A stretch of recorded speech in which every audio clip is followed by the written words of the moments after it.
So congratulations on the film, Mia. Lovely to speak to you about it. Thank you. And the first thing I wanted to ask was how important was it for you and exciting was it for you to be in a film where the cast is almost entirely female, I think, particularly in the current Hollywood climate? That was definitely one of the things that most excited me about this project.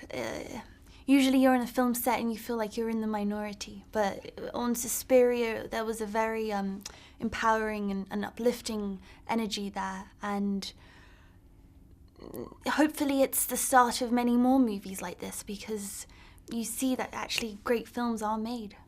Absolutely. And I guess, was the film as intense to shoot as it was to watch? It was a tough experience watching it in I guess, the best way.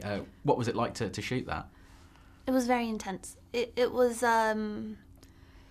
we were in an abandoned hotel on the top of a mountain in the middle of winter in a very small little town, and we really did kind of lose contact with the rest of the world for about 4 months.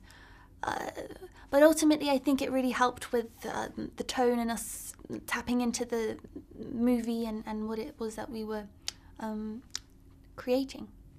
Yeah, and so I was having a look before I came in here at all of the films you've done, and given that you're at a relatively early stage in your career, the list of directors you've worked with is amazing, particularly European directors. So you've got Luca, you've got Claire Denis, Sergio Sanchez, Lars von Trier. Do you seek out these great directors in order to try and find these roles, I guess? Yeah.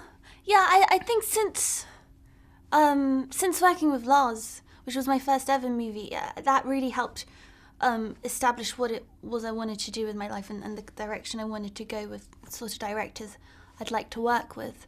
I think they make the best movies. Just as audience members, those are the films that I enjoy most watching. So if I could have a chance to be a part of them, I think that's really cool. Absolutely. And are there any directors on your wish list that you haven't had a chance to work with yet, who you'd really love to get a chance to work with? I'd love to work with Ruben Östlund, Yorgos Lanthimos. Yeah, I'm seeing Lanthimos' next film, The Favourite, this week, so I'm you really are? excited. Yeah, I've heard it's brilliant. Yeah, so have I. I'm really excited to see that. Obviously, a lot of the work you've done to date has been in the horror world, and this is no exception. Is that a deliberate move, I guess, to sort of spend a lot of time in the horror genre, or is it something that's just sort of accidentally happened? It's something that just accidentally happened. When I found out about Suspiria and this was Luca's next project, it just so happened that it was a horror movie, but I would have done anything Luca was attached to. I'm his biggest fan. I think he's such an incredible director, and he has such a great vision, and I love the stories that he tells in the worlds that he creates. So to be a part of that was really exciting for me. And a big part of that in this film is the dancing. I was just talking to Dakota earlier, and she was telling me about all the dancing she did. How was that for you? How much sort of training did you have to do, and how much involvement did you have? I was there for about 2 months before we started shooting, and I was there every day, 6 days a week from 9 till 5. And I decided that was going to be a majority of my prep and trying to step into that world as much as possible. And I loved it. It was so much fun, and you really create a sisterhood with these other dancers, and we all support each other and create beautiful dances and express ourselves through it.